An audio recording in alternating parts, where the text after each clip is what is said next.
जी हाँ फ्रेंड्स, बिना GSTR 2B के हम लोग जीएसटीआर 3B में आईटीसी क्लेम कर सकते हैं। देखिए अभी तक क्या रूल है, जो आईटीसी जीएसटीआर 2B में ऑटो पॉपुलेटेड होता था वही हम क्लेम कर पाते थे जीएसटीआर 3B में। लेकिन आपको पता है पिछले 4-5 दिन से जब से आईएमएस की फैसिलिटी आई है पोर्टल पर, जीएसटीआर 2B में भर भर के एरर्स आ रही हैं। ऑल्दो 90% केसेस में अब जीएसटीआर 2B सही जनरेट हो रहा है, बट अभी भी बहुत से ऐसे टैक्स पेयर हैं जिनके जीएसटीआर 2B में एरर अभी भी आ रही है। इससे रिलेटेड एक एडवाइजरी आई है जिसमें सारी चीज़ों को क्लैरिफाई किया गया है। तो जीएसटीआर 2B में बहुत सी एरर आ रही हैं, जैसे कि सितंबर का जो आईटीसी है वो अक्टूबर में भी शो कर रहा है, और सप्लायर ने टाइम से जीएसटीआर 1 फाइल कर दिया है, फिर भी जीएसटीआर 2B में उसको रिफ्लेक्शन हो ही नहीं रहा है, जीएसटीआर 2B में वो आ ही नहीं रहा है। तो ऐसी बहुत सी एरर आ रही हैं। तो जीएसटी पोर्टल पर एक एडवाइजरी आ चुकी है कि अगर आप बाई चांस आईएमएस पे कोई एक्शन नहीं लेते हैं, जो कि ऑप्शनल है, और आपके 2B में आईटीसी आ भी नहीं रही है, तो भी आप आईटीसी क्लेम कर सकते हैं जीएसटीआर 3B में, इवन इफ वो आईटीसी जो है वो not reflected in GSTR 2B। जी हाँ, ये एक एडवाइजरी आ गई है। आइए मैं आपको सीधे लेके चल रहा हूँ पोर्टल के ऊपर, और इसमें सब ये जो एडवाइजरी है इसका जो पहली लाइन है उसको गौर से पढ़िए। IMS is an optional facility. तो जो कंफ्यूजन है ना, इससे पहले वीडियो में मैंने बताया, आज भी कह रहा हूं कि आईएमएस ना सिर्फ ऑप्शनल फैसिलिटी है। दिमाग से निकाल दीजिए कि अगर आपने आईएमएस को इग्नोर किया तो जीएसटीआर 2B नहीं आएगा।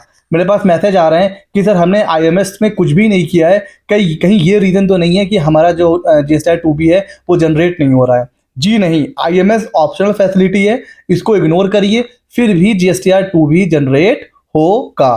ठीक है, तो इसमें देखिए बोला क्या गया है, यहां से पढ़िए। कह रहे हैं बीइंग अ न्यू फंक्शनैलिटी, नया नया एक फंक्शन आया हुआ है, तो there may be cases that in initial phase of implementation, अभी इनिशियल फेज है इम्प्लीमेंटेशन का, तो जो रिसिपिएंट है मे मेक एरर मिस्टेक्स। यहां पर भी अपनी पोर्टल की मिस्टेक एक्सेप्ट नहीं कर रहे हैं, यहां पर ये कह रहे हैं कि भाई हो सकता है कि टैक्स पेयर है वो गलती कर सकता है, पोर्टल बिल्कुल सही चल रहा है, ठीक है ना। अच्छा, वाइल टेकिंग एक्शन, भाई हमें पता है कि आईएमएस में 3 एक्शन लेने हैं, या तो एक्सेप्ट करिए, या रिजेक्ट करिए, या फिर पेंडिंग करिए, और यहीं से कंफ्यूजन हो रहा है।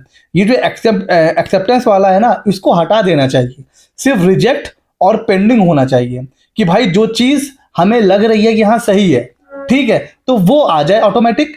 उसमें उसके लिए कुछ एक्शन लेना ही नहीं है। अगर हमें लगे कि कोई चीज़ खराब है, या ये जो बिल है ये कहाँ से आ गया, तो हमारे पास सिर्फ 2 ऑप्शन होने चाहिए थे, रिजेक्शन और कीप पेंडिंग। ये जो एक्सेप्टेंस वाला ऑप्शन आया है, इसी से ही कंफ्यूजन हो रहा है कि सर आईएमएस हमने नहीं करा है इसीलिए जीएसटीआर 2B नहीं आ रहा है, तो ऐसा कुछ भी नहीं है। अच्छा सर, तो as per GSTR 2B of the recipient will generate on the portal based on the action taken by recipient. जो भी आप करोगे आईएमएस में उसी हिसाब से जीएसटीआर 2B जनरेट होगा। Any mistake in action taken by the recipient, अगर आपने कोई मिस्टेक कर दी आईएमएस में तो फिर आपका जीएसटीआर 2B भी गलत जनरेट हो जाएगा। तो अब यहाँ पर मतलब ये क्वेश्चन उठ रहा है कि अगर हमने आईएमएस गलत एक्शन ले लिया तो क्या उसको हम दोबारा करेक्ट कर सकते हैं। तो वो यहाँ पर कहा गया है कि यस, अगर आपने गलती से मतलब गलत हो गया है आपसे, तो recipient can change the action on the IMS in respect of invoice. अगर आपने पहली बार गलती से एक्सेप्ट करना था रिजेक्ट कर दिया, या रिजेक्ट करना था एक्सेप्ट कर दिया, तो आप उसको चेंज कर सकते हो, ऐसा नहीं है कि उसको आप चेंज नहीं कर पाओगे। अच्छा, अब मेन जो है वो थर्ड पैराग्राफ है, उसको पढ़िए। Despite this there may be still some cases where recipient is not able to correct the action.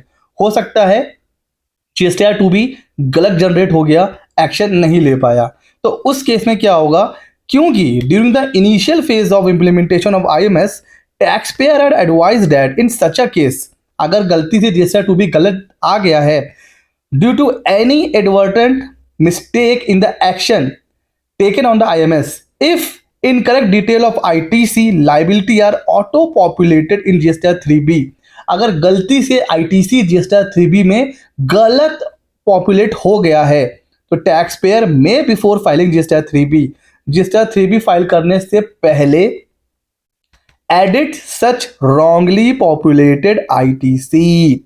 जो आईटीसी रॉन्गली पॉपुलेटेड हो चुका है जीएसटीआर 3B में, उसको एडिट कर सकते हैं किसमें, जीएसटीआर 3B में, टू करेक्टली अवेल आईटीसी, कि आप अपना आईटीसी करेक्टली अवेल कर सको और टैक्स करेक्टली पे कर सको based on the factual position. ये नहीं कि अब आपको एक मौका मिल गया है तो जो मर्जी वो आईटीसी क्लेम कर लीजिए। नो, लिखा हुआ है as per documents and records. आपके पास इनवॉइस है, जो आईटीसी की जो कंडीशन है, ठीक है ना, इनवॉइस होना चाहिए, गुड्स और सर्विस आपको रिसीव होना चाहिए, वो सारी चीजें। तो अगर आपके पास डॉक्यूमेंट्स रिकॉर्ड है और आपके 2B में, इट मीन्स जो आपका 3B में आईटीसी आ रहा है वो गलत आ रहा है, आपके पास रिकॉर्ड भी है, तो आप क्या कर सकते हो, उसको एडिट कर सकते हो। तो भले ही जीएसटीआर 2B में वो आईटीसी नहीं आ रहा है, तो आप अभी क्या कर सकते हो, 3B में एडिट करके जो आपका सही आईटीसी है वो आप क्लेम कर सकते हो। मैंने लास्ट वीडियो में भी आपको एडवाइस किया था, फिर एडवाइस करूंगा। जो आप लोग ये सोच रहे हो ना कि जो इनवॉइस मैनेजमेंट सिस्टम है, जो डैशबोर्ड है, जो फैसिलिटी है वो कंपलसरी है, ऐसा नहीं है। अभी एक नई फैसिलिटी है, इसको मैं अभी एडवाइस कर रहा हूँ। अभी जो है वो पोर्टल भी नया नया है, एडवाइजरी भी यही कहती है कि अभी इनिशियल फेज है, तो आईएमएस को भूल जाइए। जैसे अभी तक जीएसटी रिटर्न फाइल कर रहे थे वैसे ही फाइल करिए। जीएसटीआर 2B में अगर आपके पास रिकॉर्ड वगैरह सब है तो आप एडवाइजरी के तहत उसको आप क्लेम कर सकते हो।